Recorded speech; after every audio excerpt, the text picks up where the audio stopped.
불행은 어디에서 오는 걸까요? 정말 누군가가 불행을 잔뜩 안고 와서 우리에게 풀어놓고 가는 걸까요? 저는 저에게 닥친 불행은 전부 저 때문이라고 생각하며 살았습니다. 무정한 어미를 가진 아이, 그게 저였어요. 오죽 복이 없으면 어머니가 돼서 아이를 둘씩이나 낳아놓고 도망을 갈까. 오죽했으면.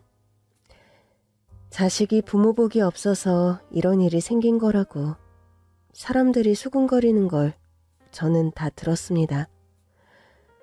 그리고 어른들이 말하는 그 자식이라 함은 언니가 아니라 저라는 것도 저는 어린아이지만 다 알고 있었어요. 어머니는 저를 낳고 급속도로 건강이 나빠졌다고 했어요. 이건 모두 친할머니가 해주신 얘기입니다. 언니를 낳았을 때만 해도 생기가 있고 사람이 늘 밝았다고 했는데 저를 낳고 어머니는 삶의 의욕을 잃었다고 했죠. 그리고 그 밝음이 모두 저에게 옮겨왔다고 했어요. 저는 어렸을 땐 정말 천방지축이었거든요. 하지만 이런 얘기를 듣고 자라며 점점 말이 없어지기 시작했습니다. 그렇다면 어머니는 왜 아버지와 저 언니를 두고 집을 나갔을까요? 아이고, 현주랑 현진이 오늘 소풍 가는 날이라면서 내가 김밥 쌌어. 얘들아, 이거 가지고 가서 친구들이랑 나눠 먹어라. 이 할미가 넉넉하게 김밥 만들었으니까. 그리고 자, 사이다도 여기 있다. 우와, 할머니 정말 감사합니다. 현주야, 너도 빨리 인사드려. 감사합니다, 할머니. 정말 맛있게 먹을게요.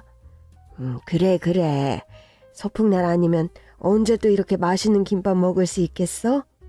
그러니까 남기지 말고 맛있게 먹고 와라. 알았지?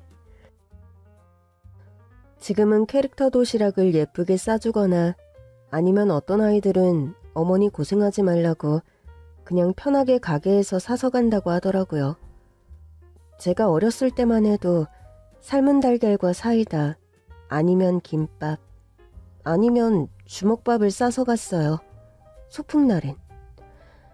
그런데 저와 언니는 어머니가 안 계시고 아빠만 있으니 이런 걸 챙겨줄 사람이 없었죠. 친할머니와 할아버지는 시골에서 농사 짓느라 바쁘셨어요. 우리 식구들 챙겨주기 위해 서울로 올라오기엔 너무 부담이셨던 거죠. 그래서 감사하게도 옆집 할머니께서 저와 언니를 정말 많이 챙겨주셨어요.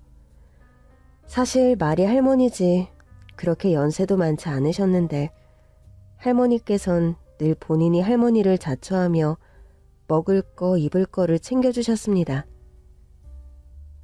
아빠, 이것 봐. 할머니가 우리 김밥 싸주셨어. 현주는 좋겠네. 얼마 전부터 김밥 먹고 싶다고 했는데. 맞아. 그런데 아빠는 다리가 아프니까 이런 거 해줄 수 없잖아. 그래서 그냥 꾹 참고 있었는데 할머니가 우리 마음을 다 알고 있었나 봐. 나 너무 신나. 빨리 학교 가서 친구들한테 자랑해야지. 와, 이 김밥 좀 봐. 빨리 먹고 싶다. 소풍 간다고 너무 설레서 이리저리 뛰어다니면 안 돼. 선생님 말씀 잘 듣고. 알았지? 위험한 곳은 절대 가면 안 돼. 혼자서 다녀서도 안 되고. 무슨 일 있어도 친구들과 다니고 선생님이 하지 말라는 거, 가지 말라는 거는 하면 안 돼. 알았어, 아빠. 우리 다녀올게요. 현지야, 가자. 아빠, 소풍 갔다 올게. 할머니, 맛있게 먹겠습니다. 우냐, 재밌게 놀고 와라. 아버지는 원래 건설 현장 감리 감독을 하셨었어요. 그 시절 대한민국엔 정말 많은 건물을 지었죠. 그 중에 한 곳에서 아버지는 일을 하셨었어요. 당시 우리는 공중화장실을 사용하지도 않았고 부모님이랑 같은 방에서 생활하지도 않았어요. 집안에 우리 가족만 사용할 수 있는 화장실이 있었고 방도 언니와 같이 썼지만 우리만의 공간이 있었죠. 그렇다면 분명 아버지의 벌이는 나쁘지 않았을 거예요. 그런데 사고가 있었습니다. 건설 현장에서 아버지 다리 위로 아주 무거운 벽돌이 떨어졌고 아버지는 그 길로 병원으로 옮겨져 긴급 수술을 했지만 그 시절 의료 수준으론 아버지의 다리를 고칠 수 없었습니다. 당시엔 산업재해가 잘 되어 있었던 것도 아니고 현장의 가장 높은 책임자라는 약간의 보상과 아버지가 나와서 계속 일할 수 있게 해주는 것이었습니다. 그런데 다리가 불편해서 걷는 것조차 힘든 아버지가 어떻게 현장에서 계속 일을 할 수 있었겠어요? 결국 책임자가 바뀌면서 아버지도 일을 그만두게 됐습니다. 당시 건설회사에서 준 보상금과 시골에서 할머니 할아버지가 농사 지으신 돈으로 간신히 생활했던 저희 세 식구는 정말 어렵게 살았어요. 어머니가 저를 임신했을 때 아버지가 다치셔서 저는 아버지 품에 안겨본 기억이 없어요. 그리고 작은 집으로 이사와 친절한 옆집 할머니를 만났습니다. 지금 집으로 이사하기 전 많이 울었던 기억이 있어요. 우리 이제 이사 가야 해. 이사가 뭐야? 이 집이 아닌 다른 집으로 가서 살아야 한다는 뜻이야. 이번 주 주말에 여기 있는 짐을 모두 싸서 새로 살게 될 집으로 옮기는 거지. 새로운 집에서도 잘 살 수 있지? 좋아. 그러면 우리가 이사 가면 엄마는 어떻게 찾아와요? 엄마는 우리가 이사 간 집을 알 수 없잖아요. 현진아. 언니는 바보야? 엄마는 우리한테 안 올 거야. 현주야. 엄마는 우리를 좋아하지 않아. 그래서 오지 않는 거라고. 그러니까 우리가 이사 가도 엄마는 아무 상관없어. 우리를 앞으로 찾아오지 않을 거니까. 현주, 너 그게 무슨 말이냐? 맞아. 엄마는 우릴 싫어하지 않아. 그냥 잠깐 여행 간 거라고 아빠랑 할머니가 말했잖아. 친구들이 다 말해줬어. 보통 엄마가 여행 가서 안 돌아오면 하늘나라 간 거라고. 그런데 우리 엄마는 하늘나라 간 건 아니라고 했잖아, 아빠가. 그러면 그냥 우리가 싫어서 사라진 건데. 괜히 우리 생각해준다고 그렇게 말하는 거랬어. 내 말이 틀려? 아빠 말해봐. 엄마는 우리가 싫어진 거지. 그렇잖아. 그러니까 내 생일에도 오지 않고 언니 생일에도 오지 않는 거잖아. 다른 친구들은 엄마랑 같이 안 살아도 생일 땐 꼭 선물 보내준댔는데 우리 엄마는 선물도 보내주지 않았잖아. 그러니까 우리가 싫어서 안 오는 거잖아. 현주가 싫으니까 선물도 안 보내주고 찾아오지도 않는 거잖아. 정말 서러웠어요. 친구의 엄마들이 아마 수근거렸겠죠. 저 집은 엄마가 도망갔다고. 그리고 그걸 들은 친구들이 저에게 와서 그대로 얘기해 준 겁니다. 어렸을 땐 이게 해도 되는 말인지 아닌지 잘 알지 못하고 그냥 막 얘기하고 다니잖아요. 아무리 뒤에서 이런 얘기를 해도 아이들은 듣지 못하게 했어야 했는데 어른들이 그러질 않은 거죠. 그게 아니야, 현주야. 엄마는 우리를 정말 사랑해. 그런데 왜 우리 만나러 안 와? 엄마는 정말 멀리 있어서 그래. 현주, 아프리카라고 들어봤어? 아프리카?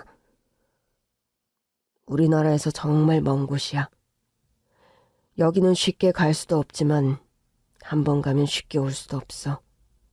그러니까 우리가 싫어서 그런 게 아니야. 내일 친구들 만나면 꼭 얘기해줘. 알았지? 알았어. 그러면 우리 이제 짐 싸볼까? 응. 하지만 이제는 저 말이 아빠의 거짓말이라는 걸 알죠. 어머니는 아버지가 다치신 후 아무것도 할 수 없자 막막해지신 거예요. 갓난쟁이 하나와 이제 4살인 아이, 그리고 돈을 벌 수 없는 남편. 어머니가 생계를 책임져야 한다는 압박감이 있었겠죠. 그리고 책임을 지는 대신 어머니는 회피를 선택하신 겁니다. 비겁하다고도 할 수 있고 무책임하다고도 할 수 있겠죠. 그렇게 저와 언니, 아버지는 이사하게 됐고 거기서 옆집 할머니를 만난 겁니다. 현주 아빠, 이거 한번 해볼래? 이게 뭐예요? 인형에 눈 붙이는 건데 돈이 쏠쏠해. 집에서 놀면 뭐해. 이런 거라도 해서 아이들 먹여 살려야 할 거 아니야. 정신 차리고 뭐라도 해야지. 우와, 인형 귀엽다. 그런데 왜 눈이 없어? 이제 아빠가 눈 다 붙일 거야. 열심히 해봐. 알았지? 네. 대답이 왜 시원찮아? 돈 안 벌 거야? 네. 열심히 할게요. 그리고 며칠 뒤 토요일이었어요. 학교를 다녀온 언니와 저는 옆집 할머니 댁에서 국수를 얻어먹고 있었죠. 얘들아, 이제 이리 와. 우리 어디 갈 곳이 있어. 어디? 멀리 갈 거야. 멀리 어디? 우와, 우리 바다 보러 가? 나 바다 한 번도 안 가봐서 궁금한데. 아빠, 우리 바다 보러 가는 거야? 그런 거야? 일단 필요한 거 챙겨. 그리고 얼마 뒤 아빠의 친구라는 분이 차를 끌고 왔습니다. 얘들아 안녕? 안녕하세요. 아저씨는 아빠 친구야. 만나서 반가워. 아빠, 우리 어디 가? 어디 갈 곳이 있어. 혹시 엄마 만나러 가는 거야? 어딜 가? 너희들 아빠 따라가면 안 된다. 할머니, 왜요? 우리 아빠랑 아빠 친구랑 놀러 가려는 건데요? 아빠, 우리 놀러 가는 거 아니야? 맞아. 우리 놀러 가는 거야. 현주는 가지고 가고 싶은 거 챙겨. 무정한 인간 같으니 지옥에 떨어질 거다. 얘들아, 어딜 가든 정말 씩씩하게 있어야 해. 알았지? 이 할미 잊지 말고. 36-24번지. 잊으면 안 된다. 할머니, 우리 이사 가는 거 아니에요. 놀러 갔다 올 건데요? 지금 알려주신 숫자는 뭐예요? 이 집 주소야. 사람들은 가끔 집이 어딘지 잊을 때가 있어. 그럴 땐 경찰서에 가서 경찰 아저씨한테 우리 집 주소는 36-24번지예요. 라고 말하면 금방 찾아주실 거야. 알았지? 절대 잊으면 안 돼. 할머니, 알았어요. 잊지 않고 있을게요. 애들한테 쓸데없는 소리 하지 마세요. 상관하지 마. 내가 애들한테 하고 싶은 말 하겠다는데 네가 무슨 상관이야? 그날은 이상했어요. 할머니랑 아빠랑 싸우고 아빠 친구는 그런 아빠와 할머니를 보며 모른 척하고 저와 언니를 챙겼죠. 우리 먼저 차 타자. 그렇게 먼저 차를 탄 언니와 저는 아빠와 옆집 할머니가 무슨 얘기를 했는지 듣지 못했습니다. 나 너무 신나. 자동차도 엄청 오랜만에 탔잖아. 언니도 좋지? 응, 나도 너무 좋아. 그날은 가는 도중에 아빠가 햄버거를 사주시기도 했어요. 그날 언니와 저는 햄버거를 처음 먹어본 겁니다. 우와, 햄버거 진짜 맛있다. 언니도 맛있지? 응, 나 햄버거 처음 먹어봐. 나도. 어떤 친구들은 소풍 갈 때 햄버거 싸서 오는 친구들도 있어. 진짜? 걔네 집은 엄청 부자인가 보네. 그런데 아빠는 왜 안 먹어? 아빠는 아까 집에서 나오기 전에 밥 많이 먹어서 지금 배 안 고파. 현주랑 현진이 많이 먹어. 더 시켜줄까? 아빠, 나 콜라 더 마실래. 알았어. 아저씨가 가져다 줄게. 그렇게 햄버거도 먹고 차의 라디오에선 저와 언니가 좋아하는 음악도 나오니 잠이 솔솔 왔습니다. 그리고 도착한 곳은 어떤 산속. 주변에 아무것도 안 보이고 그저 건물 하나만 덩그러니 있는 그런 곳이었어요. 어디였을까요?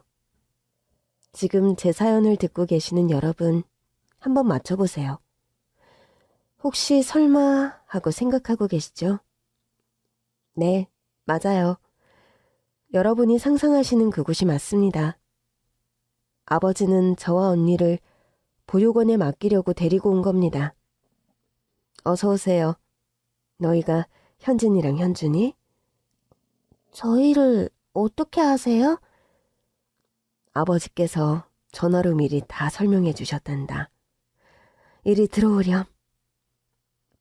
저는 본능적으로 언니 손을 꽉 잡고 손에 들고 있던 인형도 꽉 잡았습니다.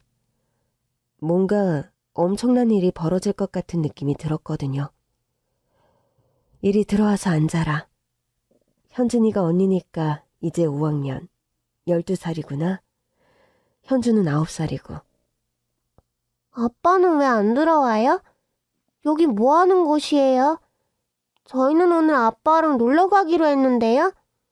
왜 아주머니가 저랑 언니를 붙잡고 안 놔주세요? 현주야, 나는 아주머니가 아니라 원장님이란다. 이제 나를 원장님이라고 부르렴. 빨리 나와. 아빠를 잡아야 해. 아빠! 저는 언니의 손을 잡고 원장실을 미친 듯이 뛰어나와 건물 밖으로 나왔습니다. 그리고 차에 올라타서 출발하려는 아빠를 발견했죠. 아빠! 어디가? 왜 가는 거야? 아빠! 아빠! 가지마! 아빠! 아버지는 저와 언니를 보육원에 두고 가려는 계획을 세우고 그 계획을 실현한 겁니다. 이렇게 비정하게요. 출발하는 아빠 친구의 차를 미친 듯이 따라갔습니다. 짧은 다리로 자동차를 따라잡을 수나 있겠습니까? 그래도 언니와 저는 달렸어요. 아버지는 뒤 한번 돌아보지 않고 매정하게 떠났습니다. 언제부터 우릴 보육원에 맡길 생각을 한 걸까요? 옆집 할머니는 알고 계셨을까요? 그래서 출발하기 전 아버지한테 그렇게 지옥에나 떨어지라고 소리를 지르셨던 걸까요? 아빠, 내가 잘못했어. 말 잘 들을게. 우리 두고 가지 마. 가지 마, 아빠. 우리가 잘못했어. 이렇게 가지 마. 빨리 돌아와, 아빠. 현지야. 언니, 나 너무 아파. 아빠를 쫓아가던 저는 돌에 걸려 크게 넘어졌어요. 그리고 그때 넘어진 후로 제때 치료하지 못한 저는 다리를 절게 됐습니다. 보육원에서 돈 많이 드는 치료를 해줄 리가 없잖아요. 저는 넘어졌고 우리가 타고 왔던 아빠 친구 차는 보이지도 않고 아빠는 왜 이렇게 해야 하는지 설명 한마디도 없이 그렇게 가버렸습니다. 제가 마지막으로 기억하는 아빠의 모습은 아빠의 얼굴이 아닌 뒤통수예요. 아빠는 마지막까지 저와 언니에게 얼굴을 보여주지 않고 떠났으니까요. 대체 이런 불행은 어디에서 오는 걸까요? 정말 제가 태어나면서 이 모든 불행을 끌고 온 걸까요? 그러면 제가 사라지면 언니라도 행복하게 살 수 있을까요? 저는 보육원에서 생활하면서부터 늘 이런 생각을 했습니다. 내가 태어나지 않았다면 엄마도 도망가지 않고 아빠도 다치지 않고 언니도 이런 곳에서 생활할 필요 없이 모두 행복하게 살았을까? 그러면서도 아빠에 대한 생각 역시 잊지 않았습니다. 우리를 이렇게 보육원에 맡긴 아빠는 아마 평생 죄책감에 시달리며 살 거라고 생각했습니다. 당연히 그렇게 살아야 한다고 생각했어요. 효주는 다리가 아파서 활동을 할 수 없으니 여기서 나랑 책 읽자. 책 다 읽어서 읽을 게 없어요, 원장님. 아니야, 이것 봐. 누가 새 책을 잔뜩 주고 가셨어. 우와! 어떤 걸 읽고 싶니? 이 책을 먼저 읽어볼래요. 그래. 읽고 어떤 내용인지, 무엇을 생각하면서 읽었는지 원장님한테 다 말해줘. 알았지? 네. 다리를 절게 된 저는 활동적인 일들을 할 수 없었어요. 어떻게 된 일인지 전학 수속까지 마쳐진 저와 언니는 새로운 학교를 다니게 됐고, 아니죠. 어찌된 일이 아니라 이미 아빠가 준비를 다 해놨으니까 이렇게 쉽게 전학까지 올 수 있었겠죠. 아무튼 체육 시간은 늘 운동장 한쪽에 앉아서 친구들이 노는 걸 지켜보기만 했어요. 현주야, 우리 끝나고 떡볶이 먹으러 갈 건데 너도 가자. 미안. 나는 오늘 돈이 없어. 그게 무슨 말이야. 내가 사주면 되지. 넌 그런 걱정하지 마. 맞아. 엄마랑 선생님이 너 많이 챙겨주라고 했어. 그러니까 이럴 땐 그냥 고맙다고 말해줘. 알았지? 응, 고마워. 떡볶이 사줘서. 나도 같이 가. 새로 사귄 친구들은 저를 많이 챙겨줬습니다. 학교 생활은 힘들지 않았어요. 저를 정말 힘들게 한 건 바로 언니의 부재였죠. 너희 자매에게 할 말이 있단다.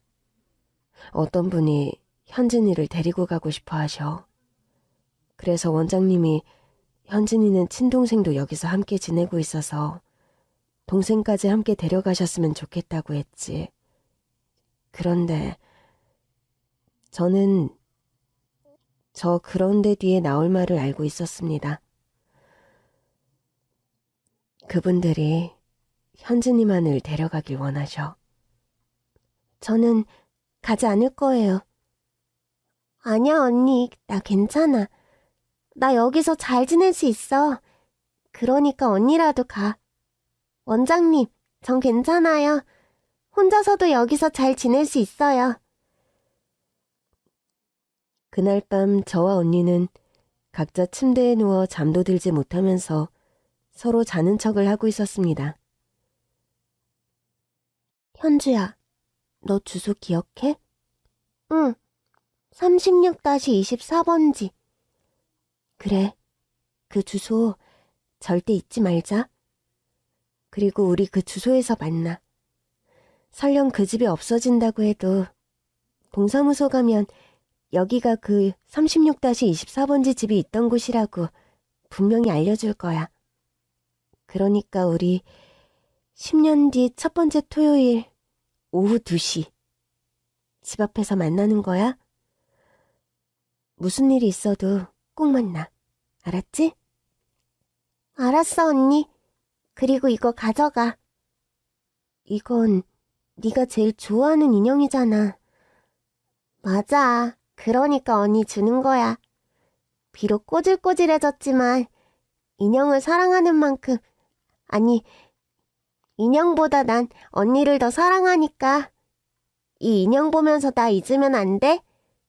꼭 내 생각 해줘야 해. 알았지? 알았어, 현주야. 언니가 정말 너무 미안해. 언니, 우리 이제 그만 울자. 우린 그냥 억울하게 당하고만 있잖아. 우리도 슬플 때 말고 정말 기쁘고 행복할 때 울자. 알았지? 꼭 약속해. 새로운 집에 가서 정말 씩씩하고 행복하게 살겠다고. 빨리 약속해. 알았어. 그리고 너를 꼭 데리러 올게. 혹시 언니가 오지 않으면 10년 뒤 36-24번지에서 만나는 거야. 이 약속 잊으면 안 돼? 알았지? 당연하지. 약속 반드시 지킬게. 당시 지금처럼 휴대전화가 있는 것도 아니고 그렇다고 삐삐가 있는 것도 아니었던 저와 언니는 그렇게 헤어졌습니다. 보육원에서는 언니가 어디로 입양 갔는지 절대 알려주지 않았죠. 언니까지 없으니 제 생활은 공허하기 그지없었죠. 언니에게 보낼 수 없는 편지를 쓰며 그렇게 하루하루를 보냈습니다. 그렇게 고등학생이 되고 성인이 된 저는 제 발로 보육원을 나왔어요. 이렇게 쉽게 나올 수 있는 곳, 그냥 나와서 예전 집으로 찾아가 볼까 생각도 했었어요. 하지만 나와서 그 집에 간다고 제 처지가 나아졌겠습니까? 똑같았겠죠. 아마 아빠는 그 집에 이제 살지 않을 거고 옆집 할머니는 어쩌면 돌아가셨을지도 모른다고 생각했어요. 현주는 뭐든지 다 잘할 거야. 잘 지내야 한다. 알았지? 그동안 감사했습니다. 그럼 안녕히 계세요. 저는 그렇게 뒤도 돌아보지 않고 나와 시내의 작은 식당에 취직했습니다. 현주 오늘 병원 가는 날이지? 네. 치료만 받고 빨리 올게요. 아니야. 조심히 천천히 오렴. 저는 성인이 되고 돈을 벌기 시작하면서 병원을 다니기 시작했어요. 매정한 아버지를 급하게 쫓아가다가 다친 다리를 이제야 치료하기 시작한 거죠. 수술해야만 완전히 나을 수 있겠지만 당장 그렇게 큰 돈은 없어 물리치료를 받으며 지냈어요. 그래도 치료를 받았더니 걷는 게 훨씬 쉬워졌어요. 그래서 식당에서 일하는 것도 무리 없이 할 수 있었죠. 저는 보육원에서 선생님들이 요리하는 것을 많이 도와드렸었어요. 그래서 사회에 나와서도 숙식을 제공하는 식당에서 일을 하게 됐습니다. 책을 많이 읽었다고 해서 공부도 잘하는 건 아니더라고요. 그냥 살면서 필요한, 또 필요 없는 잡지식만 많이 생겼죠. 저기 통닭집 골목에 식당이 새로 생겼는데 거기가 가격이 우리보다 싸서 손님이 거기로 많이 가는 것 같아. 정말요? 그래도 맛은 우리 집이 훨씬 맛있을 텐데. 다들 우리 집이 훨씬 맛있다는 걸 금방 깨닫게 될 거예요, 사장님. 아니면요. 아니면? 그런 걸 만들어 보면 어때요? 저기 화분을 치우고 사람들이 직접 요리해서 먹을 수 있는 걸 만드는 거예요. 직접? 네. 우리가 달걀은 무한으로 제공해 줄 테니 달걀 프라이가 먹고 싶으면 스스로 알아서 해서 먹어라. 직접 해먹는 걸 누가 할까? 다들 귀찮아할 것 같은데. 대신 개수 제한이 없잖아요. 우리한테 계속 더 달라고 말하기 민망할 텐데 알아서 먹고 싶은 만큼 해먹으면 민망할 일도 없고 우린 해줄 필요 없어서 편하고 좋지 않을까요? 좋은 것 같아. 달걀 그렇게 비싸지도 않잖아. 그리고 사람들 의외로 많이 안 먹을 거야. 그리고 일단 재밌잖아요. 요즘은 흔한 셀프바를 그때 만들었죠. 그냥 그런 생각이 들더라고요. 직원한테 반찬 계속 달라고 하기 민망할 때 있잖아요. 그럴 때 알아서 가져다 먹을 수 있으면 얼마나 좋을까. 그런 생각을 늘 했었거든요.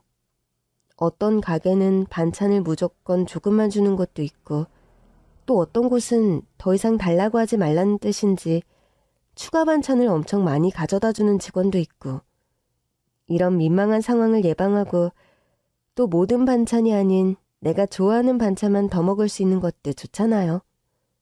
좋아요. 그러면 브루스타 몇 개랑 뒤집개, 식용유, 접시를 준비하면 되겠지? 네.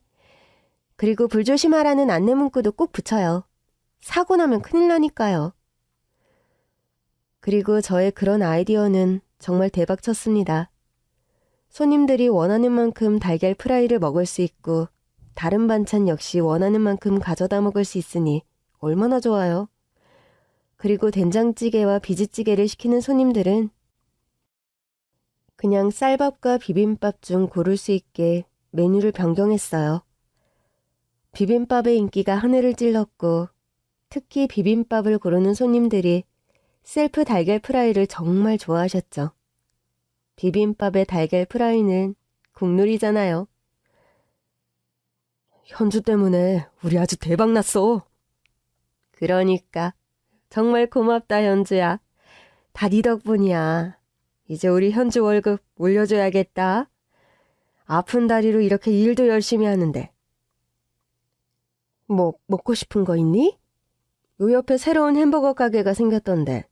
오빠랑 가서 맛있게 먹고 와라. 저 햄버거는 괜찮아요. 별로 먹고 싶지 않아요. 그래? 그럼 뭐가 먹고 싶니? 저 사장님, 혹시 김밥 싸주실 수 있어요? 김밥? 사실 제가 김밥을 정말 좋아하는데 사먹는 김밥들은 맛이 없어서요. 그러니? 우리 딸하고 같은 소리를 하는구나. 우리 딸도 햄버거라면 아주 치를 떨었어. 절대 먹지 않을 거라고 그러면서 차라리 김밥을 싸달라고 했었는데. 그래, 우리 현주도 내가 맛있게 김밥 싸주마. 내일 쉬는 날이니까 내가 김밥 싸줄게. 오늘도 둘 다 고생 많았어. 얼른 들어가서 쉬어라. 현주야, 힘든 거 알지만 잠깐 산책하고 올래? 네, 좋아요. 너무 늦지 않게 들어와라. 현주 다리도 안 좋은데 오래 걷지 말고. 알았어요. 그렇게 천천히 걸은 저와 사장님의 아들. 그러니까 오빠는 가게 근처 놀이터에 앉았습니다. 이렇게 시장통 사이에 놀이터가 있다는 게 신기하지 않아? 맞아요. 크기도 작지 않고 있을 건 다 있어요. 그네 마지막으로 탄 게 언제야? 기억도 안 나요. 다리 다친 후론 놀이터에도 잘 안 나왔거든요. 보육원에서 자랐다고 했지? 응, 맞아요. 그리고 성인이 되면 보육원에 더 이상 있을 수 없어서 나온 거고요. 오빠는 벌써 군대까지 다녀온 대학생이라면서요? 맞아. 나는 지금 어머니가 하고 있는 이 식당을 엄청 크게 만드는 게 목표야. 대학에서도 그런 걸 배우고 있어. 뭔지 알아요. 뭐 경영학 그런 거예요? 맞아. 나 경영학과야. 마케팅, 홍보, 광고에 대해서도 배우고 있어. 어떻게 하면 우리 식당을 더 유명한 맛집으로 만들 수 있을까? 그 생각해? 멋지다. 그리고 나는 우리 현주가 계속 우리와 함께 일했으면 좋겠어. 저는 당연히 좋죠. 보시다시피 저는 다리도 이렇게 아프고 할 수 있는 게 별로 없어요. 그런데 사장님이랑 오빠가 저를 좋게 봐주시니까 덕분에 이렇게 일도 하고 또 주신 월급으로 병원도 이렇게 다닐 수 있게 됐죠. 정말 고마워요, 오빠. 나도 고마워. 네 아이디어 덕분에 우리 식당이 살아남았잖아. 어떻게 그런 걸 생각할 수 있어? 그냥 제가 밥 먹으러 다니면서 불편했던 것들을 생각했죠. 따뜻한 달걀 프라이 주면 좋겠다. 반찬은 우리가 원하는 만큼 가져다 먹을 수 있었으면 좋겠다. 다들 해보는 생각이잖아요. 실천을 안 해서 그렇지. 맞아. 아이디어는 정말 사소한 것에서 나오는 건데 덕분에 우리 정말 돈 많이 벌었지. 현주 덕분에 내 꿈에 더 다가가게 됐어. 나중에 유명해지면 저 모른 척하면 안 돼요? 당연하지. 나 그렇게 나쁜 사람 아니다. 늦었는데 들어가자.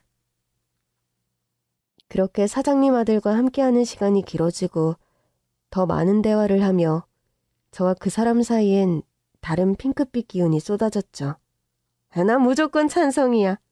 그런데 현주야, 너 나이도 어린데 이렇게 덜컥 결혼 결심해도 되는 거니? 후회할 수도 있어.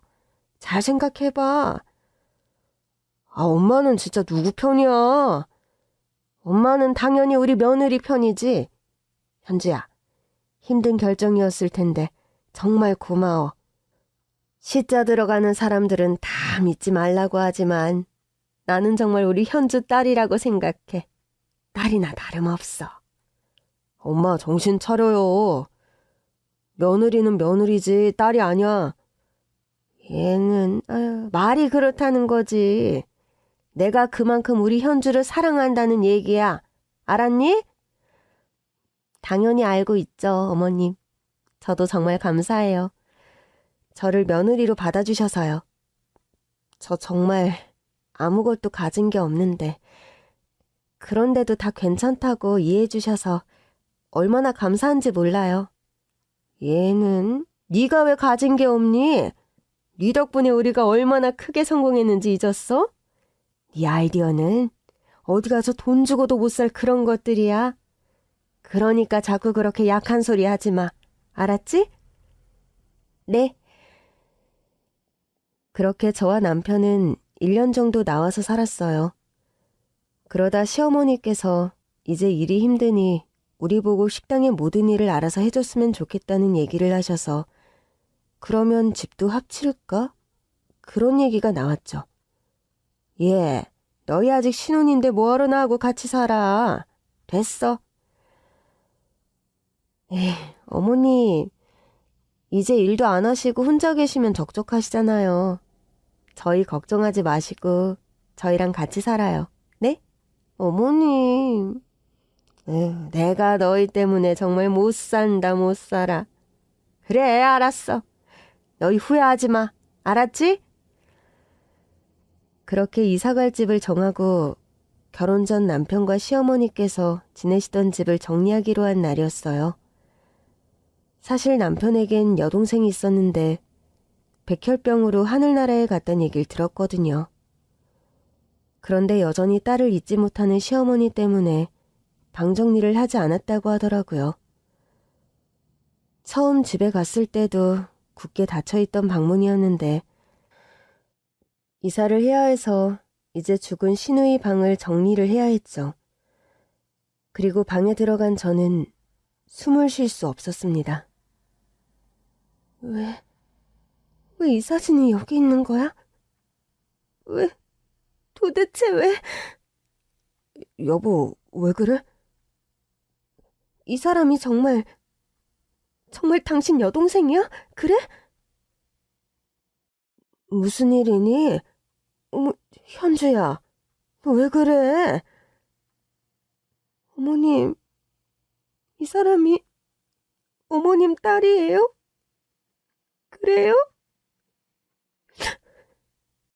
그리고 돌아본 그곳에는 평생 잊을 수 없는 그 꼬질한 인형이 저를 반겨주고 있었습니다. 네, 맞아요. 사진 속 주인공, 그리고 인형의 주인공. 제가 언니가 떠나기 전날 언니에게 선물로 준 저의 애착 인형. 그 인형이 침대에서 먼지 쌓인 채 저에게 인사를 건넸습니다. 현주야, 무슨 일인데, 응? 왜 그래? 숨 쉬고. 쉬. 이거 괜찮아. 엄마가 얘기 다 들어줄 테니까 진정해봐. 괜찮아. 무슨 일이야, 응? 갑자기 놀랐니? 응? 저 사람이 우리 언니예요. 제 친언니라고요. 뭐? 너 지금 뭐라고 했니? 뭐? 어떻게 그래? 어떻게 현진이가 네 언니야? 잠깐만, 이름도 비슷하잖아. 진짜 당신 언니야? 그래, 자매니까 이름이 비슷하지. 안현진, 안현주. 고아원에서 입양 간 우리 언니라고, 저 사람이. 그런데 왜 언니가 이 세상 사람이 아니에요? 언니 어딨어요? 저 언니 만나야 해요. 언니 보고 싶단 말이에요. 언니랑 저랑 10년 뒤에 만나기로 했어요. 우리 언니는 약속하면 무조건 지키는 사람인데 올해가 딱 10년 되는 앤데 그런데 언니가 저랑 한 약속을 안 지킨다고요? 그건 있을 수 없는 일이에요. 언니는 무조건 저와 한 약속을 지키는 사람이란 말이에요. 여보, 혹시 언니랑 한 약속이 36-24번지야? 맞아. 우리가 예전에 살았던 집 주소. 맙소사. 현주야. 아이고, 우리 현주야. 현진아, 우리 애들 불쌍해서 어떡하니? 응? 불쌍한 아이들을 대체 어떻게 하면 좋겠니? 응? 일단 진정하고. 얘, 가서 물 좀 떠와라. 이러다 애 넘어가겠다. 얼른! 남편이 준 물을 마시고 어느 정도 진정이 된 저는 이게 어떻게 된 일인지 얘기를 들을 수 있었습니다. 사실 나는 지금 돌아가신 이 시아버지와 두 번째로 결혼한 거야. 그리고 승정이는 전 남편과 사이에서 낳은 아들이지. 그렇게 남편이 사고로 갑작스럽게 죽고 나도 정말 많이 방황했어. 그러다 지금 남편, 그러니까 네 언니의 양아버지를 만나게 됐어.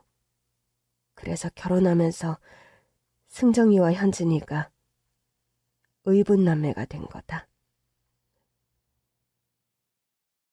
그런데 언니는요?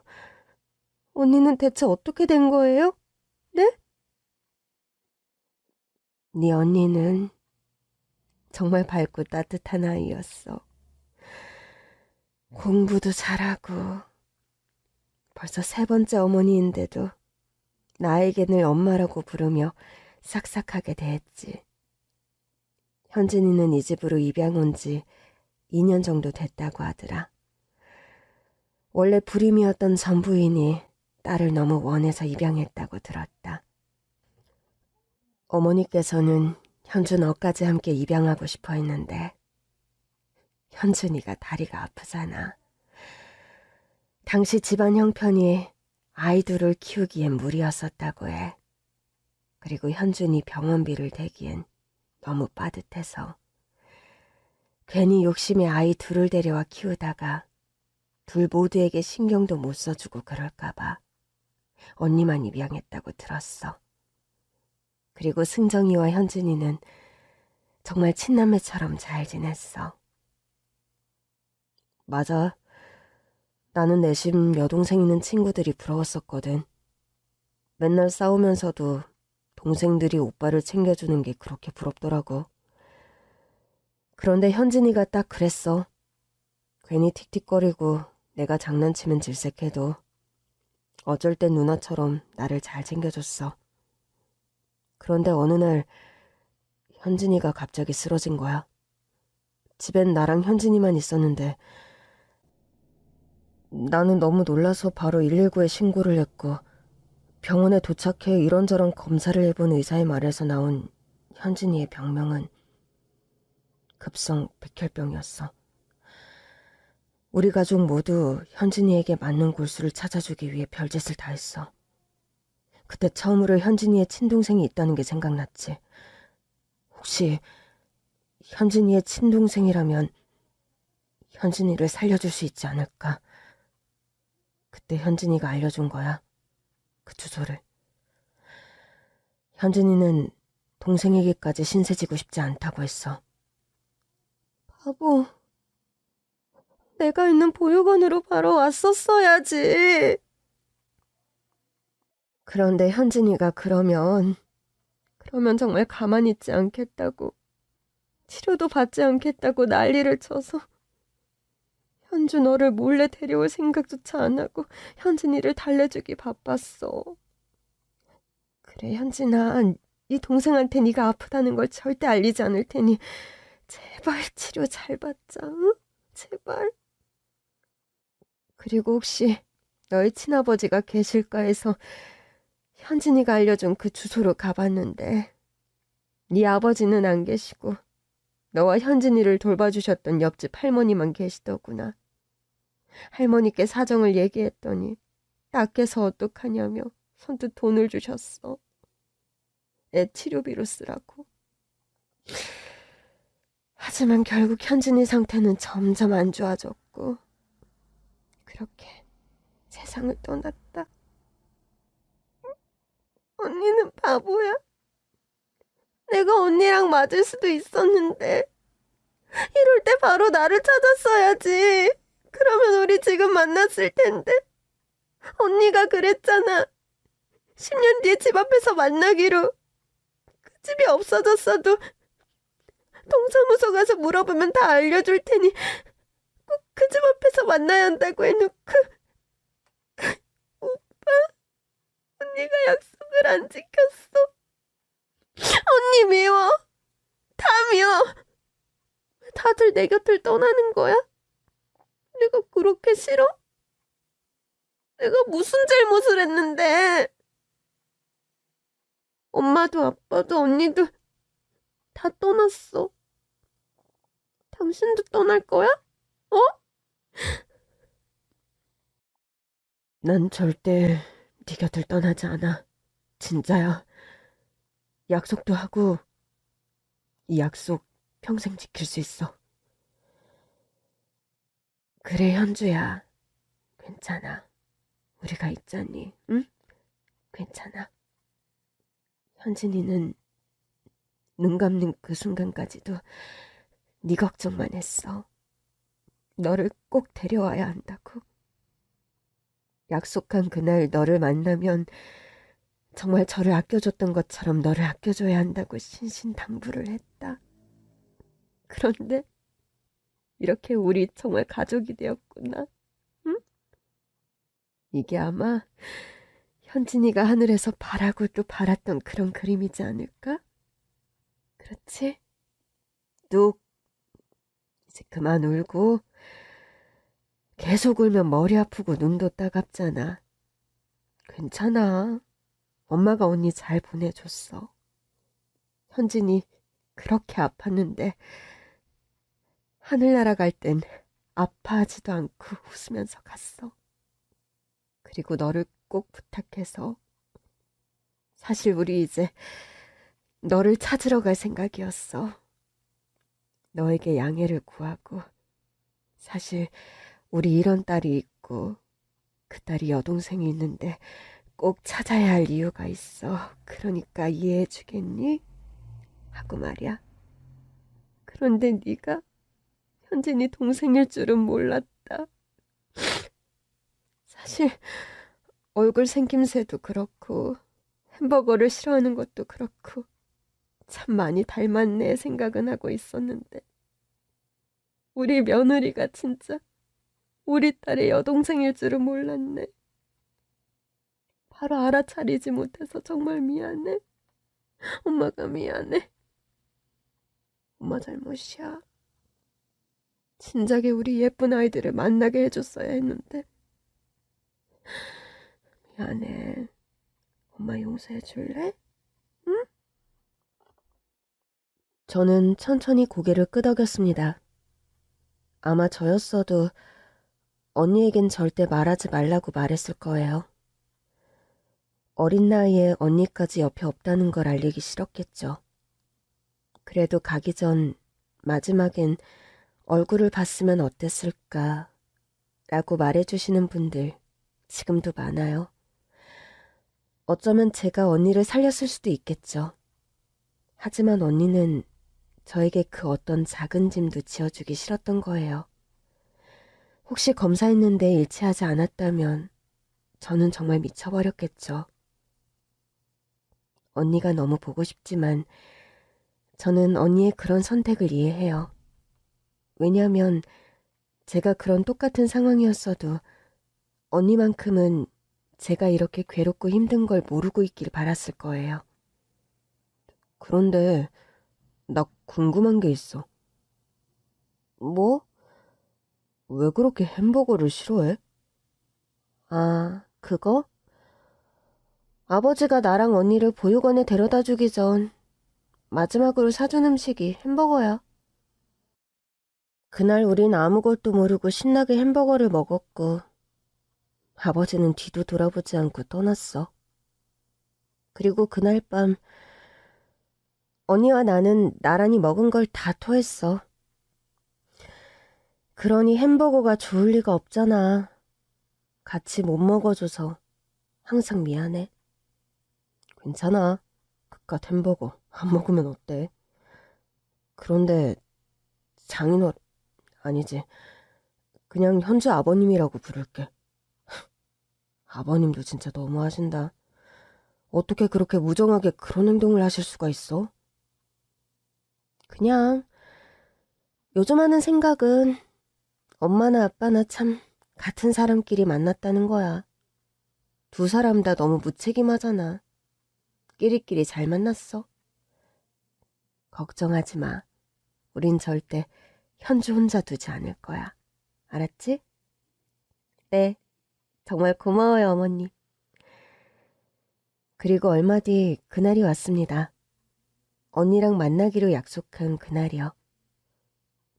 나 너무 떨려. 내가 있는데 뭐가 그렇게 떨려? 잘 준비해서 왔지? 그럼 과일, 고기, 휴지까지 잊지 않고 다 가져왔습니다. 약 15년 만인가요? 보육원으로 가기 전까지 언니와 아빠가 살았던 그 집. 외벽만 조금 바뀌었을 뿐 집은 물론 골목도 그대로였습니다.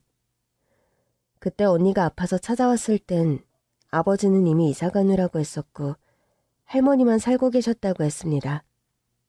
그리고 저는 침을 한번 삼키고 할머니 댁 초인종을 눌렀습니다.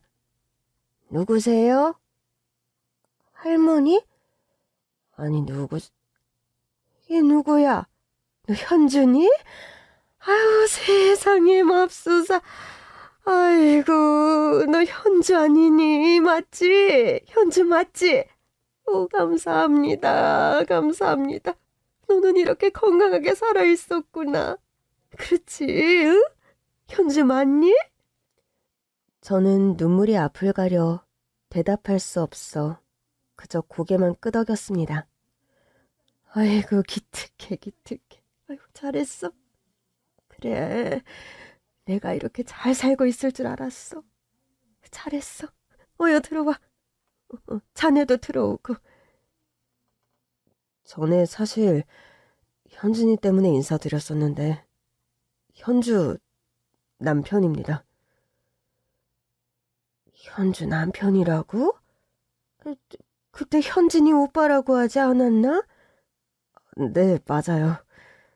결혼하고 보니 현주가 현진이 동생이더라고요. 아이고, 아유 이게 다 무슨 일이니? 경사네 경사야. 아이 그래서 알게 됐구나. 네, 할머니. 저 다 들었어요. 언니한테 어떤 일이 있었는지 다 들었고 그리고 오늘이 언니랑 약속한 그날이에요. 언니랑 이 앞에서 만나기로 약속한 날인데 저 혼자만 왔어요. 죄송해요, 할머니. 아유, 죄송하긴 뭐가 죄송해. 현진이 얘기 듣고 너 아픈 곳은 없는지 어떻게 지내는지 도통 소식을 알 수가 없어서 너무 불안했는데 이렇게 건강하게 결혼까지 해서 찾아왔으니 나는 이제 됐어. 정말 다행이야. 오, 다행이야, 현주야. 그동안 어떻게 지냈어? 응? 야비는 만났고? 아빠요? 아니요, 만나지 않았고 앞으로도 만날 일 없을 거예요. 어떻게 살고 있는지 궁금하지 않아요. 여보, 진짜야. 하나도 안 궁금해. 그러니까 얘기 안 해주셔도 돼요. 그려, 몰라도 돼.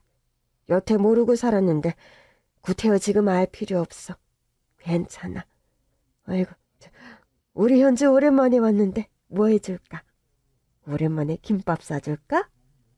좋아요. 와, 당신이 왜 그렇게 김밥에 진심인지 알겠다.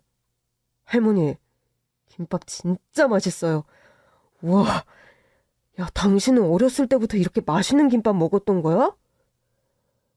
에이그, 어머니가 식당 하신다면서 이것보다 더 맛있는 거 많이 먹고 지냈을 텐데 뭐. 아니에요, 할머니. 할머니 김밥은 진짜 특별하다니까요. 내가 왜 그렇게 김밥을 좋아하는지 이제 알겠지? 참, 할머니 정말 감사해요. 뭘 말이냐? 아, 소풍 갈 때마다 김밥 싸준 거? 아니요. 할머니가 우리 아빠 말린 유일한 어른이라는 것 저 다 알아요. 에이, 얘는 그때 얘기해서 뭐하니? 김밥이나 마저 먹어라. 그래도 할머니만큼은 우리 편이라는 거 알게 돼서 너무 다행이라고 생각하면서 컸어요. 그때 아빠뿐만 아니라 우리를 데려다준 그 아빠 친구까지 한 통속으로 저와 언니를 보육원에 보내버리려고 했는데 할머니는 그러지 않으셨잖아요. 저와 언니를 지켜주려고 하셨잖아요. 정말 감사해요. 이제 너도 다 컸으니 하는 얘기지만 정말 비겁한 사람이지. 어떻게 이렇게 다 큰 애들을 보육원에 데려다둘 생각을 하냐고. 그러면 본인 마음은 뭐 편해? 나도 궁금해. 어디 가서 얼마나 잘 먹고 잘 살고 있는지. 뭐 아니면 이 세상 사람 아닌지 궁금해. 아주 비겁하고 겁도 많고 그런 사람이야. 네 아버지라는 사람은. 끝까지 책임질 생각은 안 하고 저 혼자 편해질 생각만 했잖아. 맞아요. 저도 늘 생각했어요. 평생 두 다리 뻗고 편하게 자지는 말았으면 좋겠다고요. 그럼 아빠라고 용서하고 뭐 그러면 안 돼. 알았지? 김밥 많이 남았는데 싸가지고 갈래? 잘 먹고 이제 아이도 낳아야지. 할머니도 참. 자주 놀러 올게요. 건강하셔야 해요. 알았죠? 그럼 너 아이 낳아서 학교 가는 것까지 다 볼 거다. 조심히 들어가. 정말 모든 것이 제 탓만 같았던 시절도 있었죠. 하지만 그건 모두 비겁하고 치졸한 어른들 때문이었지. 저 때문이 아니란 걸 이렇게 옆에 있는 훌륭한 어른들 덕분에 알게 됐습니다. 이번 테이블 주문이요. 네. 그리고 시어머니의 식당은 정말 남편의 말대로 옆 동네의 분점을 시작으로 전국에 50개가 넘는 매장을 갖게 됐습니다. TV 프로그램에 소개가 되면서 더 많은 인기를 끌게 됐죠. 시어머니는 저와 어머니를 보고 복덩이라고 말해요. 그러니 이제 불행했던 과거에서 조금은 걸어나와 행복을 찾으며 살아도 된다고 말이죠. 행복이란 말의 무게감을 알기에 쉽게 얘기하기 어렵지만 전 요즘 정말 행복합니다. 진짜로요. 꼭 피로 이어져야만 가족인가요? 피로 이어져 봤자라는 거 이미 제 얘기를 통해 다 깨달으셨잖아요. 저도 여러분이 정말 행복했으면 좋겠어요. 사계절 내내 여러분 곁에 행복이라는 미풍이 불길 바랍니다. 그럼 안녕히 계세요.